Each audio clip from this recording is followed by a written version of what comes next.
Di Kampung Kopi, Desa Prabu Gantungan, Kecamatan Cileles, Kabupaten Lebak, pada tanggal 4 Oktober tahun 1978 telah lahir seorang anak wanita yang diberi nama Iti Oktavia.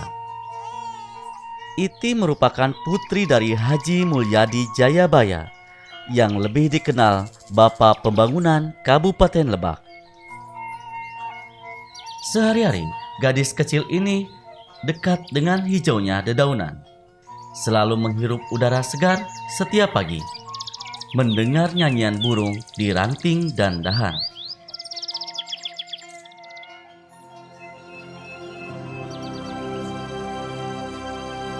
Iti dibesarkan oleh kakeknya, Datu Jayabaya, yang kerap dipanggilnya dengan sebutan Abah.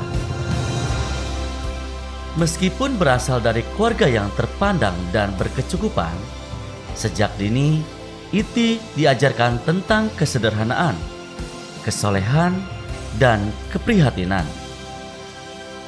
Abah menyayangi Iti, tetapi sama sekali tidak pernah memanjakannya.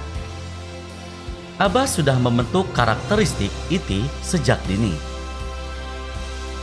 Iti Oktavia mengenyam pendidikan sekolah dasar di SD Negeri 1 Cipadang, Kecamatan Cileles, dan lulus pada tahun 1990.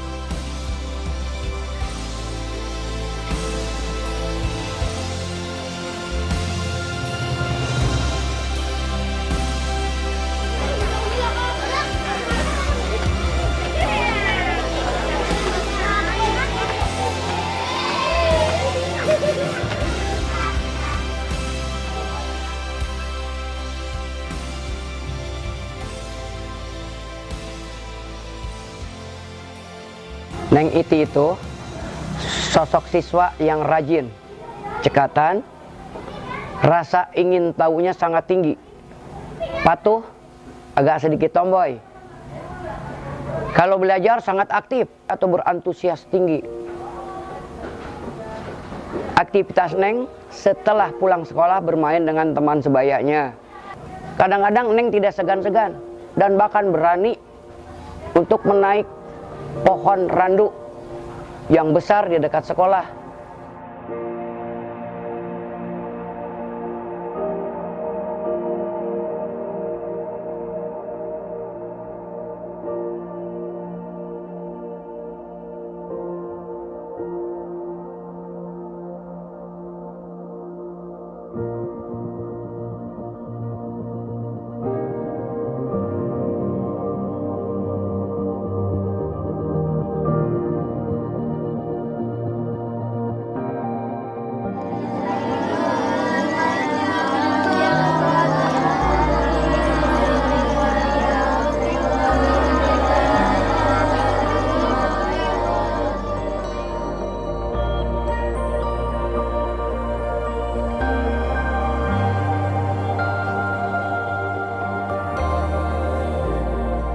Habis mengaji, Neng Iti bersama temannya suka belajar malam di rumah dinas ini, di rumah yang mana saya diami, dan bahkan kadang-kadang suka menginap.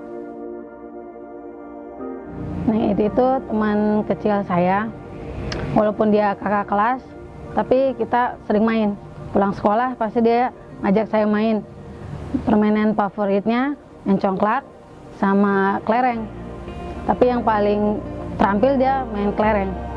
Kami udah kenyang main, kami mandi pulang. Kadang sebelum mandi suka disuapin dulu sama neneknya. Setelah itu udah sore kami mandi, kita siap-siap ngaji. Karena gelap ya, nggak ada listrik juga jarang, masih PLTS zaman dulu. Jadi kita mau ngaji itu harus bawa baralak, Sundanya mah obor lah.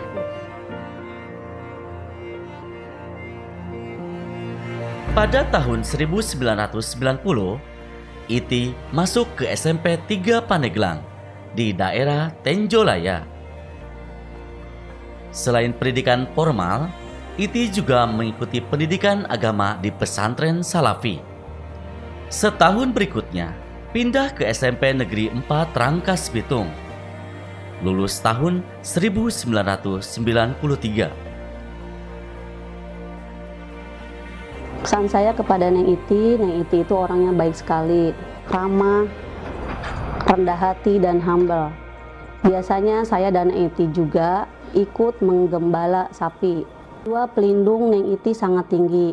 Itu dibuktikan ketika waktu SMP, ketika ada teman laki-laki yang usil kepada saya, Neng Iti dengan berani menghadang laki-laki tersebut dengan mengatakan, dia ulah ngaganggu teteh aing. Neng Iti di SMP 3 hanya 1 tahun, selanjutnya pindah ke SMP 4. Neng Iti merupakan sosok yang sederhana, tulus, dan gigih ketika mempunyai keinginan. Setelah keluar dari Prabu Gantungan, Neng Iti selalu mengingat pesan Abah. Setelah lulus dari SMP 4, Neng Iti berinisiatif masuk ke pesantren Dar El Qolam. Tetapi karena sering sakit, di Dar El Qolam tidak sampai lulus, diteruskan ke Madrasah Aliyah Wasilatul Falah di Rangkas Bitung sampai lulus. Kemudian pada tahun 1996, Neng Iti melanjutkan kuliah di Universitas Jayabaya. Benih-benih kepemimpinannya dan berbisnisnya sudah mulai terlihat pada saat kuliah. Neng Iti masuk di Himpunan Mahasiswa Islam dan mengikuti latihan kepemimpinan. Neng Iti menempa dirinya dengan mengikuti berbagai komunitas, dan Neng Iti juga tidak pernah sungkan untuk meminta saran dan petunjuk kepada saudara-saudaranya atau rekan-rekannya juga untuk membangun kapasitas dirinya.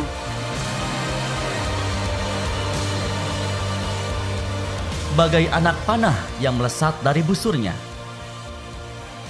Iti selalu haus dengan pendidikan. Keinginan besarnya mengentaskan Lebak dari ketertinggalan. Ia menyelesaikan pendidikan strata 2 di Universitas Trisakti pada tahun 2005.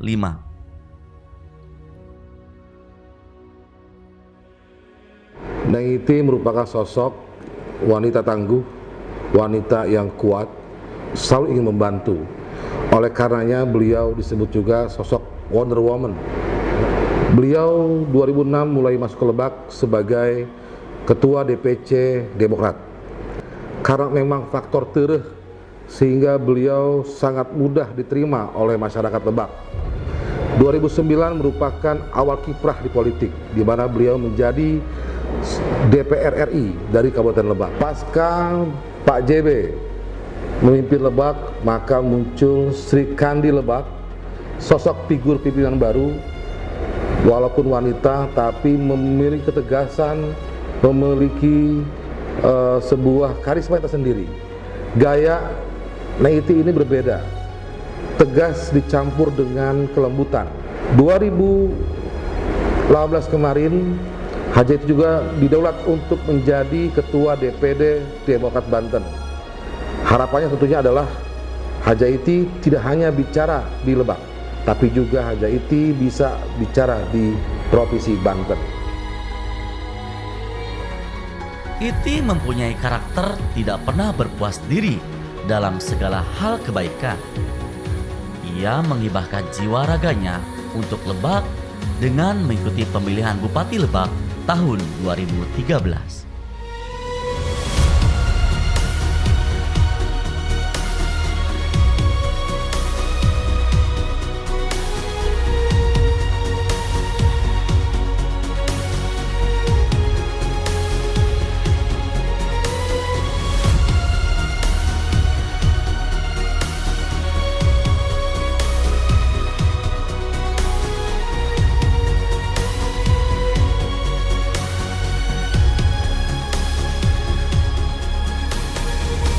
Pemilihan Bupati Lebak 2013 adalah titik perjuangan seorang Hajah Iti Oktavia Jayabaya untuk merealisasikan obsesi besarnya membangun Kabupaten Lebak. Dan visi misi yang beliau coba tawarkan pada waktu itu adalah merupakan solusi buat masyarakat Kabupaten Lebak. Meskipun pada waktu pemilihan Bupati 2013 sempat terjadi insiden oknum peradilan di Mahkamah Konstitusi yang mengakibatkan pemilihan Bupati Lebak harus diulang.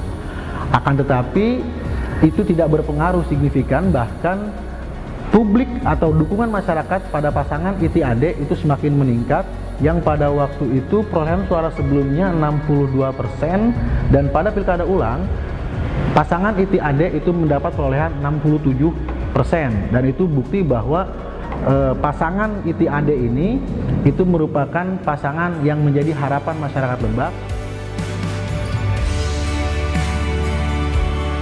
Dengan akselerasi tinggi, Iti memimpin Lebak untuk jauh dari konteks kabupaten tertinggal. Program unggulan yang diluncurkan adalah berasal dari kebutuhan masyarakat serta perjalanan hidupnya. Semangat untuk mengenyam pendidikan merupakan inisiasi dan inspirasi lahirnya program Lebak Cerdas. Program Lebak Sehat terinisiasi karena Iti tidak mau masyarakat Lebak merasakan sulitnya ketika sakit. Karakter kesederhanaan yang memotivasi terciptanya program Lebak Sejahtera. Kabupaten Lebak, Banten.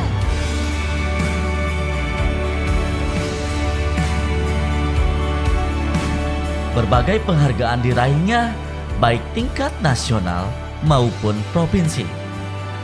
Hal ini menunjukkan kapabilitas Iti menjadi seorang bupati. Hal fenomenal lainnya, beliau merupakan Bupati Lebak pertama yang meraih predikat opini wajar tanpa pengecualian pada laporan keuangan pemerintah tahun anggaran 2015. Menurut saya, seorang Iti Oktavia Jayabaya sangat layak untuk menjadi gubernur Banten. Karena pemikiran-pemikiran besar beliau yang sangat solutif, visioner, dan juga inovatif. Untuk kemajuan Lebak khususnya dan Provinsi Banten pada umumnya. Beliau menjaga amanah masyarakat Kabupaten Lebak yang telah membayar pajak melalui pembangunan dan program yang menyentuh segala lapisan. Selama saya mendampingi menjadi wakilnya, ada energi positif yang selalu ditularkan beliau. Satu hal yang saya masih pelajari dari beliau adalah etos yang selalu bekerja dengan hati. Hal itu bukan hanya slogan, tapi nyata dan terbukti. Hal itu bisa ditransformasikan bukan hanya kepada kalangan birokrat saja, tapi ke seluruh masyarakat Kabupaten Lebak.